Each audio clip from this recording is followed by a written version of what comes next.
I'm losing my family because they think that I hid the fact from them that my ex now sister's husband is abusive.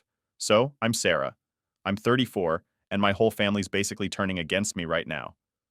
It's hard to explain how it all went downhill, but it started with Matt. Matt's my ex, and we were together for almost 2 years. At first, he was perfect. Like, he seemed like the type of guy who was just made to be a good boyfriend. He was always so kind, thoughtful, and I honestly thought I hit the jackpot when I met him. We met at a work event. Nothing fancy, just one of those awkward office parties where you pretend to like the small talk and hope to escape early. But Matt was different. We got to chatting, and next thing I knew, we spent the whole night just talking about everything from our favorite movies to the trips we wanted to take. I swear, it felt like we had this instant connection. And I know that sounds cheesy, but at the time, it was like everything just clicked. Fast forward a couple of months, and I'm totally in love with this guy. He's meeting my family, coming over for Sunday dinners, the whole thing. Everyone liked him. My mom kept saying, "He's such a gentleman, Sarah. Don't let him go." And my dad, who never really cared much about who I dated, actually approved. That meant a lot to me. I've dated a few guys before, but Matt was the first one my family seemed to really like. And then there was Emma, my younger sister. She's 28 now, but back then she was 26 and still living that carefree single life. We were never super close, but we got along fine. Emma was always the outgoing one, like the life of the party, always meeting new people, always the one everyone wanted to be around. I never thought anything of it when she and Matt got along. I mean, I figured it was a good thing, right? If your family and your boyfriend get along, that's a win. Well, Christmas rolls around and Matt and I are still going strong. We'd been dating for about a year at this point, and I was really hoping he'd propose soon. Yeah, I know, maybe I was jumping ahead, but it felt right. Anyway, we had this big family Christmas party, like we do every year. It's the whole family, my parents, Emma, my brother Kevin, cousins, aunts, uncles, a full house. That night, I was running around, helping my mom with food, setting up tables, all the usual stuff. Matt was being his charming self, helping out, talking with my dad, cracking jokes. Everything seemed perfect. I was so happy. But then something felt off. You know when you just know something's not right? I couldn't put my finger on it, but there was this weird tension in the air. I brushed it off, thinking maybe I was just stressed from the holidays. At one point, I noticed Matt and Emma weren't in the room, but I figured they were just outside or whatever. I didn't think much of it until I went looking for Matt. I wanted to show him something. Probably some dumb Christmas ornament my mom kept since we were kids, something like that. I walked through the house, checking the living room, the kitchen, even the garage where my dad and uncle were drinking beers. Nothing. Finally, I went upstairs, thinking maybe he was getting something from our bags or whatever. That's when I found them. I walked into the guest room, and there they were, Matt and Emma, making out. Like, full on, not even trying to hide it. I just stood there, frozen, like my brain couldn't even process what I was seeing. It didn't make sense. This was the guy who said he wanted to spend the rest of his life with me. This was my sister, my freaking sister. I remember feeling like the air had been sucked out of the room, my heart was pounding, and I couldn't move. Then Matt saw me. He pushed Emma away and started stammering like, "Sarah, this isn't what it looks like. I mean, come on. How many times have you heard that in movies?" I was just staring at him and then at Emma, who didn't even look ashamed. She just looked annoyed, like I was the one interrupting her. I didn't even say anything. I just turned around and walked out. I didn't know what to do. Do I yell? Do I cry? I couldn't even process it. I just went downstairs, grabbed my coat, and left. I didn't care that it was Christmas. I didn't care about anything. I drove home in this weird daze, replaying the scene over and over in my head. How could they do this to me? Matt tried to call me that night. He texted me too. "I'm sorry." It didn't mean anything, all the usual BS, but I couldn't even bring myself to respond. My own sister. How could Emma do this? How long had it been going on? Were there other times I didn't know about? My mind was spinning, trying to piece it all together. The next morning, I got a call from my mom. She said she wanted to talk. I figured she knew what happened and was calling to apologize or something. But when I answered, she sounded normal, like nothing was wrong. I didn't say anything about what happened, just waited for her to bring it up. Finally, she said, "Sarah, I think you overreacted last night." Overreacted. She went on about how I should move on and not let this ruin the family. My dad chimed in too, saying that it's not worth holding a grudge and that people make mistakes. I was speechless. They were acting like it was some minor thing, like Matt had just spilled a drink on the carpet or something. My sister betrayed me, and they were brushing it off. That was the moment I realized I was on my own. My family wasn't going to back me up on this. Matt and Emma, they were still together. A couple of months later, I found out Emma was pregnant. And guess what? My parents threw her a huge baby shower. They forgave her just like that. Meanwhile, I was still trying to pick up the pieces of my life. I didn't want to be around any of them after that. I started keeping my distance. I still showed up at family events because honestly, I didn't want to lose my parents, but it was always awkward. Matt and Emma would be there, and I'd just sit quietly in the corner, avoiding them. My mom kept pushing me to forgive them, saying, family comes first. But how do you forgive something like that? And now, here I am, years later, and they're blaming me for not warning Emma that Matt's abusive. How was I supposed to know? He never laid a hand on me. But apparently, that's my fault too. My family's falling apart, and I'm the one getting blamed. I don't know how it got to this point. All right. So after everything with Emma and Matt, I thought things couldn't get worse. Like, I've already lost my sister to this guy who basically wrecked my life, and I figured my family would at least have my back. But nope, turns out that's not how it works in my family. Now they're blaming me for everything that's happening to Emma. I seriously can't wrap my head around it. It started a couple days after that whole scene with my mom and Emma. I was still trying to make sense of it all when my phone rings, and it's my dad. I haven't spoken to him since the Christmas disaster. Honestly, I thought maybe he was calling to check in like, hey, how are you doing with all this? But no. The first thing he says is, Sarah, we need to talk. You know that sinking feeling you get when you just know it's not going to be a good conversation? Yeah, that's exactly what hit me. I was like, okay, what's up? He doesn't even beat around the bush. He goes, your mom and I are really upset with how you handled this thing with Emma. You're making things worse. I couldn't believe what I was hearing. I'm making things worse? So I asked him, how am I making anything worse? I didn't even know about the abuse. And he just sighs like I'm the one who's not getting it. He goes, Sarah, you should have seen the signs. You were with Matt for 2 years. You must have known something. I just sat there stunned. I didn't know what to say. How could they think I knew Matt was abusive? It's not like he had violent tattooed on his forehead. But my dad wasn't done. He kept going, saying that Emma's been suffering for years now, and that if I had warned her about Matt's true nature, maybe none of this would have happened. I tried to explain again that I had no idea Matt was like this. I told him that the Matt I knew was completely different, that he never once showed any signs of being violent. But it's like my words were going in one ear and out the other. He wasn't listening. He just kept saying things like, you should have known. You were too close to him not to notice. At this point, I was getting frustrated. I was trying to stay calm, but it felt like I was being blamed for something that was completely out of my control. I told my dad, look, I didn't know, and I'm sorry that Emma's going through this, but this isn't my fault. But he wouldn't let it go. He started talking about how Emma's been crying every day, how she feels like I betrayed her, how she thinks I've been hiding things from her. I couldn't help it. I snapped. I was like, betrayed her? Are you serious right now? She betrayed me. She's the one who hooked up with my fiancé behind my back, and now I'm the bad guy? I was shaking at this point, my voice cracking. I couldn't believe I was having to defend myself in this situation. My dad just went quiet for a second. I thought maybe, finally, I had gotten through to him. But then he said the worst thing he could have said. He goes, Sarah, you need to stop making this about you. This isn't about what happened years ago. This is about Emma's safety, and you need to put your issues aside and help us figure out how to deal with Matt. I was speechless. I couldn't even respond. How was this not about me? Emma and Matt had destroyed my relationship, my trust in them, and now they were acting like I was the one causing all the problems. I just told my dad I had to go and hung up. I couldn't deal with it anymore. But of course, it didn't end there. The next day, I got a text from Emma. It was short, just a couple of lines, but it hit me hard. She wrote, you lied to me. You always knew Matt wasn't right, and you kept it from me. You probably laughed at me behind my back thinking I'd fall for the same lies you did. And then she blocked me. I didn't even get a chance to respond. I felt like my heart was being ripped out. How could she think that? I would never do something like that to her. Sure, we weren't best friends or anything, but she was still my sister. I would have warned her if I had any clue that Matt was abusive, but she wasn't listening. None of them were. And then my mom called. She had clearly spoken to Emma and Dad because she jumped right into it, saying, Sarah, we've been talking and we all feel like you need to make things right with Emma. I was like, what does that even mean? How am I supposed to make things right when she won't even listen to me? But my mom didn't see it that way. She said I needed to apologize to Emma for hiding the truth, and that maybe if I showed her I was sorry, she'd come around.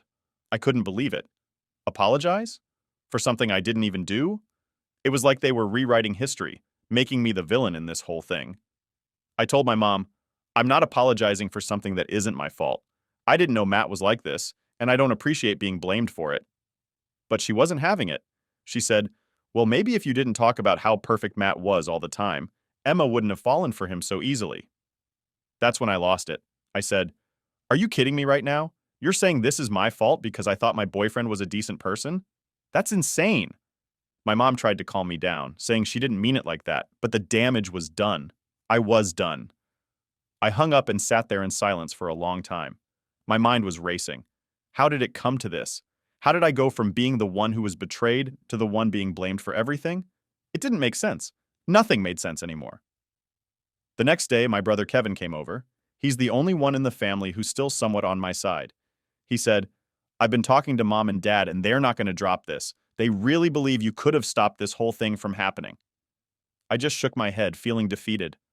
What am I supposed to do? I asked him. He sighed and said, honestly, Sarah, I don't know. But you're not going to change their minds. And that's when it hit me. I'm not going to win this. No matter what I say or do, my family's made up their minds. They've decided I'm the villain in this story, and nothing I say is going to change that. Update 1. So after all the stuff with my family blaming me, I decided I needed to know more. Like, how did this Matt that I thought I knew turn into such a monster with Emma? I was trying to understand how someone who was always so good to me could be this abusive guy she's talking about now. I mean, I was with him for almost 2 years, and there were zero signs of anything like that. It just didn't add up. I started doing some digging. Not like full-on stalking, but I wanted to get a better idea of what was really going on between them. I talked to Kevin, my brother, since he's the only one in the family who hasn't completely turned against me. He's pretty neutral, but he's been around Emma and Matt more than I have, so I figured maybe he'd seen something I missed. Kevin didn't know a whole lot, but he had heard some stuff. Apparently, the abuse started pretty early in their relationship, like not even a year in. Emma got pregnant right away, and that's when Matt started showing his true colors. She told Kevin that Matt wasn't happy about the pregnancy. He wanted her to get an abortion, but Emma refused. That's when things went downhill fast. According to Kevin, that's when Matt became controlling. He didn't want Emma going anywhere without him, and he'd blow up over the smallest things. At first, it was just verbal, yelling, calling her names, stuff like that. But then it escalated. Kevin didn't know all the details, but Emma had told him that Matt started getting physical not long after their first kid was born. He'd shove her, grab her, and sometimes worse. Hearing all this made me sick. I mean, I've never liked Matt after what he did to me, but I never thought he'd be capable of that kind of violence. And it made me feel guilty too, because I introduced him to Emma in the first place. Like, if I'd never brought him into our lives, maybe none of this would have happened. But then again, how was I supposed to know? I wanted to get more info, so I reached out to a couple of mutual friends, people who knew Matt back when we were together. I wasn't super close with them anymore, but they might have seen things I didn't.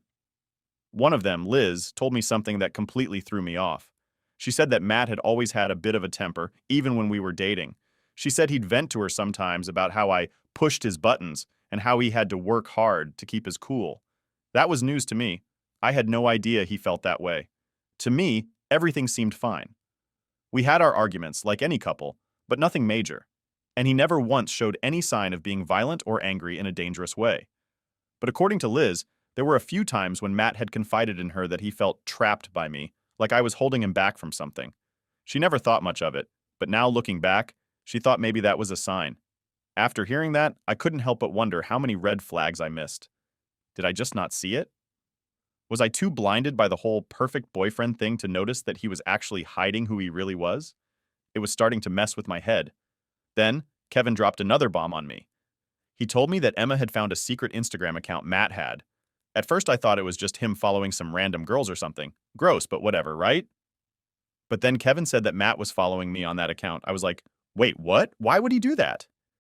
Apparently, Matt was following a bunch of women, including me, and Emma had freaked out when she saw it. She thought it meant he was still obsessed with me or something, like he was secretly trying to keep tabs on me even after everything that happened. That's when her paranoia really kicked in. She started accusing him of still having feelings for me, and that led to more fights between them. It's twisted. The guy cheats on me with my sister, then turns around and makes Emma think he's still interested in me? What kind of messed up game is he playing? I can't even wrap my head around it. Kevin told me that Matt used to say things to Emma like, Sarah was always a good girl, not like you. He'd make these little comparisons between us, like I was somehow better than her, and it drove Emma nuts. No wonder she's been acting so crazy towards me lately. She's probably convinced I'm trying to get back at her by messing with her husband, which couldn't be further from the truth. I want nothing to do with Matt, but he's making her think otherwise. The more I learned, the more it became clear that Matt was playing both of us.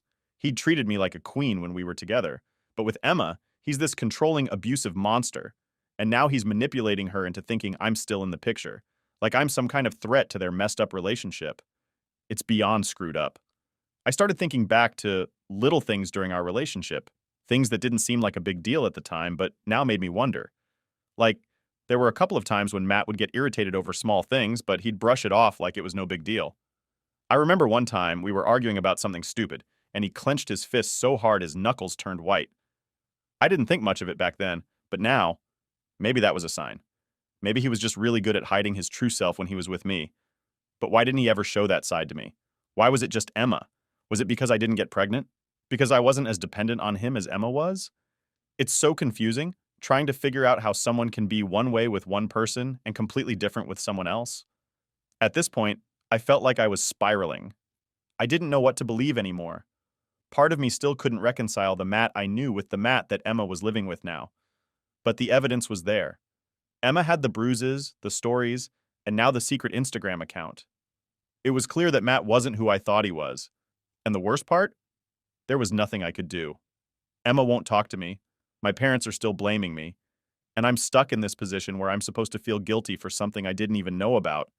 I wanted to help Emma. But how can you help someone who thinks you're the enemy? How can you get through to someone who's convinced that you're the problem when the real problem is standing right in front of them? It's heartbreaking. I'm scared for Emma, but I don't know if she'll ever get out of this. She's trapped, and there's nothing I can do to save her. And that's the worst feeling in the world. Update 2. After everything I'd learned about Matt and the way he'd been treating Emma, I was ready to step back, cut my losses, and just try to focus on my own life. But of course, that wasn't going to happen. Not with my family so dead set on dragging me back into their mess. It's like no matter what I do, I'm always stuck in the middle, even when I'm trying my best to stay out of it. It started with a phone call from my mom. Now, you'd think after all the blame they've been throwing my way, I'd have stopped answering, but no. I guess I was still holding on to this tiny shred of hope that maybe, just maybe, they'd come to their senses and realize I wasn't the bad guy in this situation. Spoiler alert, they didn't. So my mom calls, and right away I can tell something's off. Her voice is shaky, like she's been crying or maybe she's about to start. She goes, Sarah, we need to talk about Emma. And I'm like, Mom, we've already been over this. I didn't know about Matt. I've told you everything I can. But then she says something that catches me off guard. Emma's not doing well. She's talking about leaving Matt. Now, under any other circumstances, this would be good news, right? Like, if Emma was finally seeing Matt for what he really is, that's the best thing that could happen. But the way my mom said it, it didn't sound like good news at all. There was something in her voice that made me feel like this was about to get even messier. So I asked her, why is that a bad thing? If she's thinking about leaving him, that's what you wanted, right? But my mom sighs and says, she thinks she has nowhere to go, Sarah. She doesn't want to move back in with us, and she's too embarrassed to ask anyone for help. I felt a sinking feeling in my stomach. I knew where this was going. She's asking if she can stay with you for a while. I actually laughed. I couldn't help it.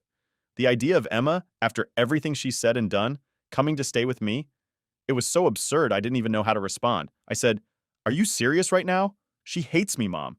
She thinks I'm part of the problem. Why would she want to stay with me?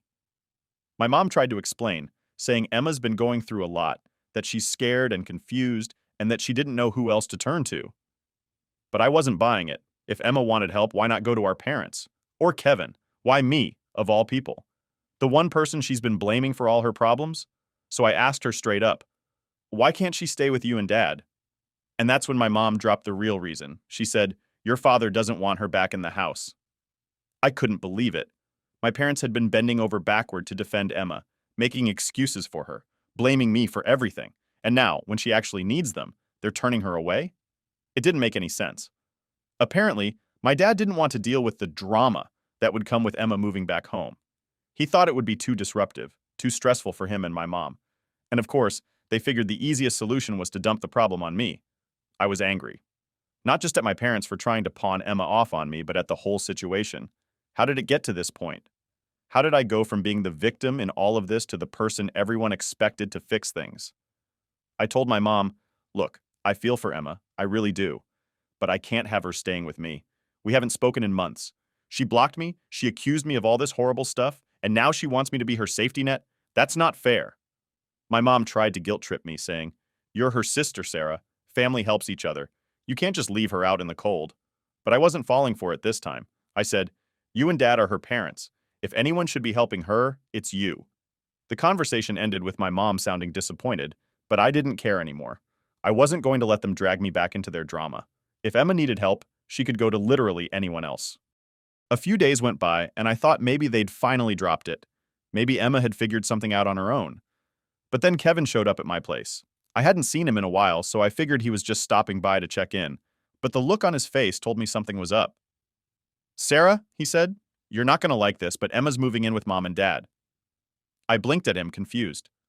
I thought Dad didn't want her there. Kevin shrugged. Yeah, well, he changed his mind. Mom convinced him. But there's a catch. Of course there was. They want you to come over and talk to her. Try to, smooth things over. I stared at him like, are you serious right now? Smooth things over? Kevin, she hates me. She thinks I'm the reason her life's falling apart. Kevin held up his hands. I know. But Mom and Dad are worried. They think maybe if you two talk, she'll come around. Maybe she'll finally see that Matt's the problem, not you. I couldn't believe what I was hearing. After everything Emma's put me through, after all the accusations and the blame, they wanted me to sit down and have a heart-to-heart with her? Like that was somehow going to fix things? I shook my head. I'm not doing it, Kevin. I can't. She's made it clear that she wants nothing to do with me. Kevin sighed, running a hand through his hair. Look, I get it. But you know how stubborn Mom and Dad are. They're not going to drop this until you at least try. I wanted to scream. I wanted to tell them all to leave me the hell alone and figure out their own problems. But Kevin was right. My parents weren't going to stop pushing until I gave in. So against my better judgment, I agreed to go over there and talk to Emma. The next day, I found myself standing on my parents' front porch, feeling like I was about to walk into a lion's den. I hadn't seen Emma since that day she blocked me, and I had no idea how this was going to go. When I walked inside, my mom gave me this hopeful smile, like she actually believed this was going to fix everything. Emma was sitting in the living room, looking tired and worn down. She didn't even acknowledge me when I walked in. I sat down across from her, and for a long time, neither of us said anything. The silence was heavy, like we both knew this wasn't going to end well. Finally, I broke the silence. Emma, I know things have been rough between us, but I want you to know that I never meant for any of this to happen. I didn't know about Matt. I would have warned you if I did. She didn't look at me. She just stared at the floor, her jaw clenched. I took a deep breath, trying to stay calm. I'm not the enemy here, Emma. I care about you. I don't want to see you hurt. Finally, she looked up at me, her eyes filled with anger. You don't get it, Sarah. You never have. You think just because you were his perfect little girlfriend that he wouldn't turn on you too? You have no idea what it's been like. And just like that, I knew this conversation was over before it even started. Update 3. So after that whole awkward attempt to smooth things over with Emma, I knew it was time to make a real decision. I'd been dragged into this family mess for long enough, and it was clear that no matter what I did, nothing was ever going to be enough. I left my parents' house that day feeling drained, like I'd been running in circles and no one was even trying to listen. Emma wasn't going to forgive me, and my parents? They were still caught up in this fantasy that I could somehow fix everything between us. It was late when I got home, and I just sat on my couch, staring at my phone.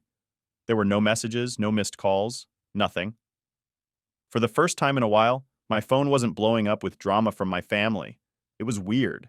I should have felt relieved, but instead, I just felt empty. Like, how did it get to this point? How did my own family turn on me so fast? I guess I'd been holding on to some hope that things could go back to how they were before Matt came into the picture. But by now, I realized that was never going to happen. I knew I had to make a choice. Either keep letting them pull me back into their mess, or cut my losses and move on. And honestly, moving on was starting to feel like the only option that made any sense. But of course, it wasn't going to be that easy. A few days later, my mom calls me again. This time, she sounds desperate. She tells me that Emma and Matt had another huge fight, and Emma is seriously considering leaving him for good.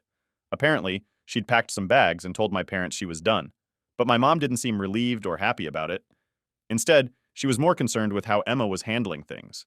She was worried Emma might go back to Matt if she didn't have enough support from the family. And once again, she dragged me right back into it. I really think you should try talking to her again, Sarah, my mom said. She listens to you more than anyone else, even if she doesn't show it. I laughed. Not because it was funny, but because it was just so ridiculous. Emma listens to me? That's a joke. Every time I've tried to help, it's blown up in my face.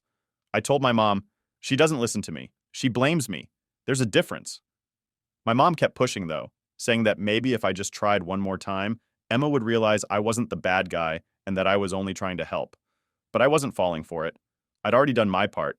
I'd tried talking to Emma, tried explaining my side, and all it got me was more anger and blame. I wasn't about to put myself through that again. So I told my mom no.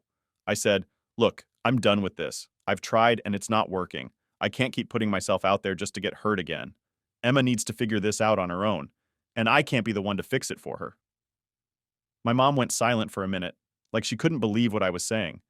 Then she started crying, telling me how much it hurt to see our family falling apart like this. She said she felt like she was losing both of her daughters at the same time and didn't know what to do. It was hard to listen to, and a part of me wanted to cave in and say I'd give it one more shot, just to make her stop crying. But I knew that wouldn't solve anything.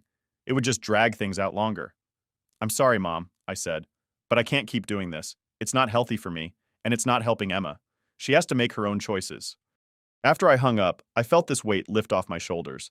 For the first time in what felt like forever, I was putting myself first. And it felt good. I wasn't responsible for Emma's choices, and I wasn't going to let my family keep blaming me for things I couldn't control. It was time for me to move on and live my life without all this constant drama. But of course, it wasn't over yet. A week later, Kevin called. He's always been the more reasonable one in the family, so when I saw his name pop up on my phone, I figured it'd be a normal conversation. But when I picked up, he sounded stressed. Sarah, I don't know how to tell you this, but Emma's back with Matt. I shouldn't have been surprised, but I was. After everything she'd been through, after all the fights and all the tears, she was still going back to him. I couldn't believe it. Are you serious? I asked, even though I already knew the answer. Kevin sighed. Yeah, she went back yesterday. Mom and Dad are freaking out, but they don't want to push her too hard in case she just cuts them off completely. Of course, that was always the game with Emma. Tiptoe around her, don't say anything that might upset her, because God forbid she gets mad and shuts everyone out. It's like they were all walking on eggshells, just waiting for the next disaster. Kevin, I can't deal with this anymore, I said, cutting him off before he could say anything else. I've done everything I can. I've tried talking to her, I've tried being there for her, and it's not working. She's made her choice, and I'm not getting dragged into it again. Kevin didn't argue. I think he knew I was right, but he still sounded defeated. Yeah, I get it, he said. I just wish things didn't turn out like this. Me too. After that, I made my final decision. I told my parents I was going low contact for a while. I needed space from all of it, Emma, Matt, the constant drama. I wasn't cutting them off completely, but I wasn't going to let them pull me back into the middle of their mess anymore. I told them I'd still be there if they really needed me, but I wasn't going to be their go-to person for fixing Emma's problems. It wasn't easy. Part of me still felt guilty, like I was abandoning my family when they needed me. But at the same time, I knew I had to do it. I couldn't keep letting them drag me down with them. I had to look out for myself, too. So here I am now, finally taking a step back. I'm focusing on my own life, my own happiness, and letting go of all the guilt that's been weighing me down. I don't know what's going to happen with Emma and Matt, but I do know one thing. It's not my responsibility to fix it anymore. And for the first time in a long time, I feel like I can finally breathe.